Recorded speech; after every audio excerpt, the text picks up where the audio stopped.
اللهم نستودعك فلسطين، اللهم كن لأهل فلسطين عونا ونصيرا وبدل خوفهم أمنا، اللهم احرس أهل فلسطين بعينك التي لا تنام، اللهم انصر أهل فلسطين وثبت أقدامهم وشافي جرحاهم وارحم شهدائهم يا رب العالمين. اللهم إنا لا نملك سوى الدعاء لإخواننا في فلسطين، فيا رب لا ترد لنا دعاء ولا تخيب لنا رجاء، وأنت أرحم الراحمين يا رب العالمين.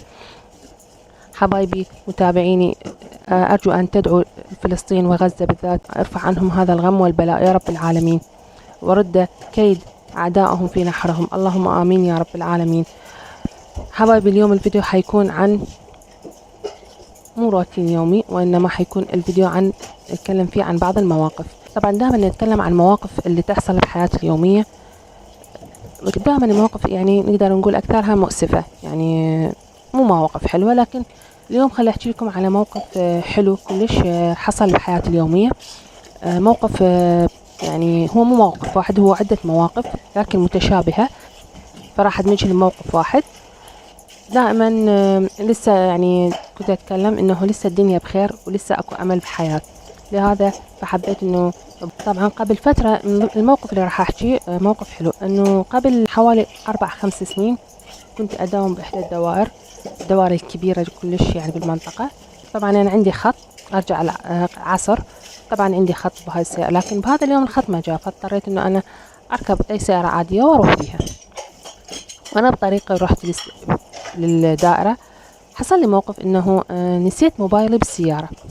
طبعا أنا بذاك اليوم كنت بايتة عند يعني بيت أهلي، فحصل الموقف إنه بالسيارة إنه أنا نسيت الموبايل. طبعا الموبايل يعني مهم بالنسبة لي كلش، لأن بيه هواي شغلات حلوة بحياة، يعني صور وفيديوهات وهاي الشغلات. فضاع من عندي الموبايل ونسيته. طبعا أنا مقعدت بالدارة حوالي ربع ساعة وبديت أشتغل. بعدها تذكرت إنه الموبايل حابة أطلع من الجنطة، ممكن تكلمني والدتي أو أي حد من معارفي. فبعد ربع ساعة أدور بالجنطة ماكو الموبايل بالجنطة، اكتشفت إنه أنا نسيته بالسيارة. بالنسبة لي كانت خضة وصدمة كبيرة إلي، لأن أسمع دائما إن الموبايلات من تنسي أو تضيع ما تلقي ما ترجع. بعد اتصلت بصاحب بالموبايل مالتي من صديقتي، ما جاوب. مرة ثانية جاوب، فمن جاوب يعني قلت له رجاء موبايل كذا، قال أوكي أنت نسيتي وإحنا موجودين، نلتقي فلان مكان فلان موعد حتى أنطش الموبايل. والحمد لله وشكر بعد حوالي نص ساعة رجع لي الموبايل.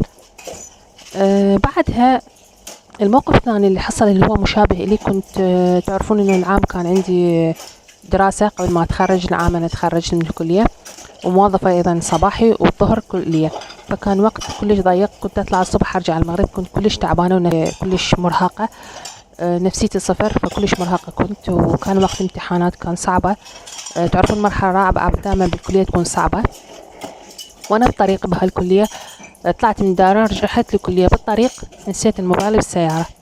أيضا نسيت موبايلي بالسيارة، أنا سيارتين أركب، فالسيارة الثانية اللي ركبتها نسيت الموبايل بها. مشيت مسافة تذكرت، فالسيارة كانت لسه واقفة، رجعت عليه معود أشرته، الحمد لله وشكر رجع لي الموبايل ثاني. قبل شهر طلعت كنت راجعة الظهر من الدوام، ارتاحت وقعدت استقريت. بعدها طلعنا العصر المجمعات يعني مال الملابس وأدوات منزلية، كنا محتاجين شغلات نجيب، رحت أنا وأختي. وأنا وصلت لهناك بعد شوية ذكرت قلت خل أصور، بما إنه أنا طالعة خل أصور لكم شوية شغلات للقناة. رحت الجنطة حتى أدور على الموبايل، ذكرت إن الموبايل ذبيته بالسيارة.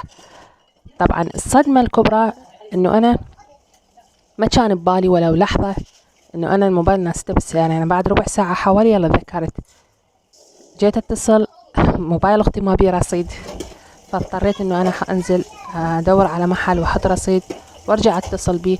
واول ما اتصلت الصدمة انه الموبايل لغت المكالمة. كان بلحظتها الموبايل هذا حاطه بيه كل شيء، يعني قناة وكل شيء بيه حاطه. انصدمت صدمة يعني ما تتوقعوها، حسيت انه قلبي طلع من مكانه. اكيد انتو ضايعين موبايلاتكم مش مارين بهاي الحالة.